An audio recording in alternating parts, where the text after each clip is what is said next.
Hey guys, welcome back to another video.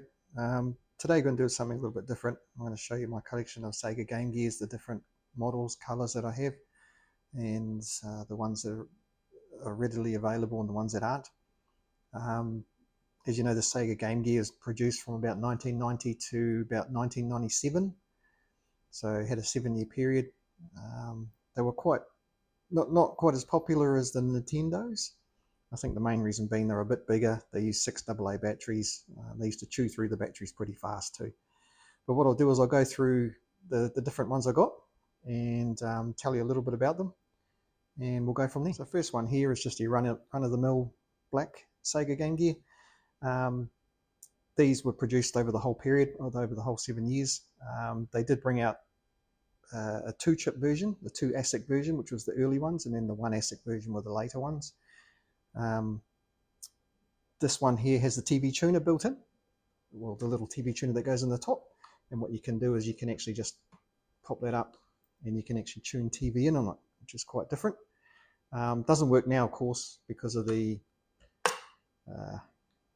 all those VHF TV signals have actually been turned off. But yeah, these are just your basic Game Gears. Have your 6 AA's in the back. This actually just pops out. It goes where the cartridge slot is. It's the tuner itself. So it's a pretty cool little accessory to have. There's 2 different models of the tuner as well. I do have the other one. I just can't find it at the moment. But that's your standard Game Gear, which are the ones you most commonly see. Now in Japan, and I think in maybe the States too, they might have released a couple of these colors. They sort of did these limited runs of colors, as you can see here. I'll go through each one and just tell you which is probably the harder one to find and which is the easiest one to find. So first we'll look at the red one. This was a Japanese exclusive as well. They were produced from about 1991 to 1994. Unknown how many were made, but they reckon there was probably tens of thousands of this color made. But the way you can tell it's an original red is when you look on the back, the actual model number has red at the end of it. This is quite a tidy unit as well. Still got the original screen in it. I have all of my Game Gears, I have recapped them all because that was the one issue with them, is the capacitors tended to leak through them. I've managed to save all of mine by replacing all of that. Some of my other custom ones I have put IPS screens in, which I'll show you later. But yeah, this is the red version. And next we'll look at the yellow. So here's the yellow one. You can see too, it came out with different color buttons, which is quite neat. Another Japanese one, made for the same years, sort of about 91 to 94. And again, if you look at the back of it, code, that's how you can tell it's an original. The code has the yellow in the model number. You can get a lot of these sort of reshelled, but they won't have that on the back of them. So that's the yellow one there. It's probably about the same rarity as the red one. Not that common, but you can find them if you look hard enough. And here's the light blue version. This is another one made between 91 and 94 in Japan. Has just the grey buttons like the standard ones, but again, as you can see on the back, has the model number blue. About as common as the red and the yellow as well. So yeah, probably a few tens of thousands of these made. But yeah, quite a neat colour, this one. As you can see, all original. Screens has got a few scratches on it, but I just kept these original. And here we have a slightly rarer one. This is the smoke colour, or transparent black. So this one, yeah, is another Japanese one. Another one that's actually copied quite a bit with shells, but again, if you ever look on the back, it actually got the model number smoke, and you can actually see the internal parts inside there. So it is sort of a transparent black. Not as common as the other colours, but still quite a few of these made in Japan. A bit harder to find, these ones, but yeah, quite a nice little example, this one. An even rarer one we have here is the Coca-Cola model. This was a Japan exclusive, only made in 1994. It's the red one, but it has the Coca-Cola branding on it, and it actually has in the model number, it has CR at the end for the Coke one. And if you're lucky enough to find, it actually came with the Coca-Cola Kid game in red, which I do happen to have here as well. So Only about 5,000 of these made, roughly, they reckon. So yeah, having one of these is quite neat to have. Coca-Cola model. As you can see, the screen has got a few scratches on it, but again, I want to keep this all original, apart from the recapping that I had done. Another Japanese one is the Magic Knight Ray Earth model. This was another exclusive that was released in Japan. Not quite as rare as the Coca-Cola one, but they still reckon in the low thousands, between 5 and 10,000 of these made. And you can tell on the back here that it's an original because it has Ray at the end of the model number. And this one has the Ray Earth Red cartridge as well, which is just as hard to find. So that's another collectible that's really neat to have in my collection. I actually have another one of these that's boxed as well, which I'll show you shortly. And this is probably one of my holy grail ones. This was a Japanese exclusive as well. It wasn't actually sold. They were only handed to Sega employees or developers of the Game Gear. So this is the Game Gear White, and this actually came in this little case here, which is actually quite neat. They reckon there's about 10,000 of them, so there's a few, but not being available to the public at the time made them quite exclusive. And you can see it came with a white tuner. This one is sort of discoloured a bit on the tuner, but the actual Game Gear itself is really tidy, and it came with a charger, came with a little compartment for your 6 batteries. But yeah, this is quite a neat model, and I'm really glad to have this in my collection as well. Very early model, as you can see, because it's got the stamping on the back instead of the sticker. So this is probably a 2 ASIC or 2 chip one.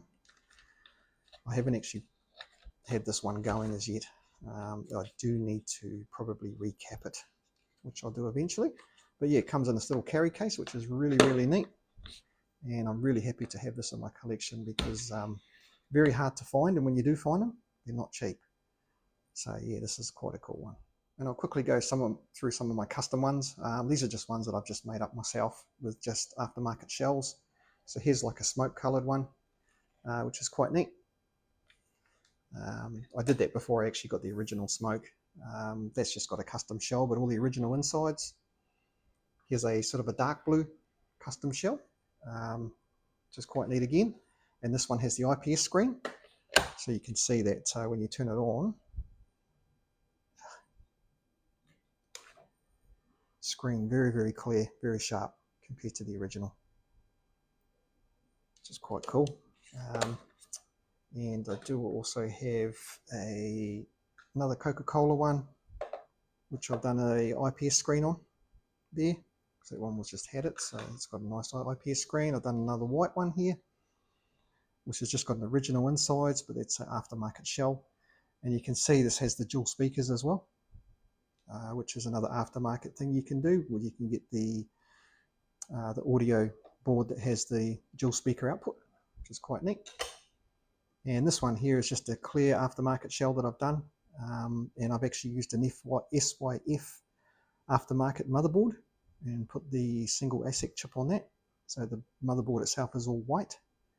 And I've also added rechargeable batteries in this one, which last for quite a long time, along with USB-C charging, which is quite neat. And it's got the IPS screen as well, so it's got a really neat screen on this one. Oh, that one I'll have to pull the card out again and do that, but that is quite a neat little project, that one. And it's got the dual speakers as well for dual audio. So that's pretty much my custom collection. They're ones that I just like to play with all the time, especially the IPS screen ones, because they're so nice and clear. And some of the other collectibles I have an original Game Gear in its box, which is quite neat. So I've got that in there. The box is a little bit, you can see a little few marks on it, but it's actually quite tidy. And has all the instruction, all the original manuals and everything that came with it inside in the original packaging. So that's from, you can see this one is from Japan, but that's just got an original Game Gear in it. And then I've got these ones too, which were like Japanese exclusives as well. So these were sort of released in Japan, and they had a Game Gear and the game in the packaging. You can see this one here, Sonic and Tails. I've got that one boxed, which is really cool. I've also got one here, which has got the Mickey Mouse or Mickey and Minnie one. So it's got the Game Gear and the game with it as well. And I've also got the Sonic Drift version, another Japanese one, there in the box. And I've also got this one, which is the, I forget how you pronounce it, Your Poyo, I think it is, game in that one as well. So it's quite neat just having these sort of Japanese exclusive versions. Quite hard to find, but yeah, neat having those in my collection as well. And the last two I have here, more box ones from Japan. So this one is the Pro Striker version. So this one has the Game Gear along with the Pro Striker game in with it as well. And the other one I was talking about too was the Ray Earth. I've got the Ray Earth box version, Japanese exclusive. And these are really, really hard to find, especially in a box. And this one is very, very tidy. I'll pull it out and show you what it actually comes with and how tidy that unit is. So you can see it comes with the original sort of egg crate packing. This is the unit itself, which is very tidy. This is on one of my previous videos when I recapped it, but it is very, very clean and very tidy, this version. You see its original Ray Earth one there. And it comes with the original Ray Earth game as well. It's a shame it didn't come with instruction books and with the carry strap, but I'm sure I can probably find those. But yeah, that is my Sega Game Gear collection. I hope you enjoyed that. It's quite a few, but I'm really rapt to be happy to own these ones. One I'm still trying to find at the moment is the Coca-Cola version in a box. It's probably one of the ones that I haven't got. That's probably the only one I haven't got actually. But yeah, I hope you enjoyed this video. Just a quick little one just to show you some of my Game Gear collection. All of these, except the odd one, I have refurbished and recapped and cleaned them up and all that kind of things, make them 100% working. And as I was saying about my custom ones, those are ones that I've just done from scratch, new shells, that kind of thing. But yeah, if you enjoyed this video, give it a thumbs up. Subscribe to my channel. I'll bring out a video every week. And we'll see you next week.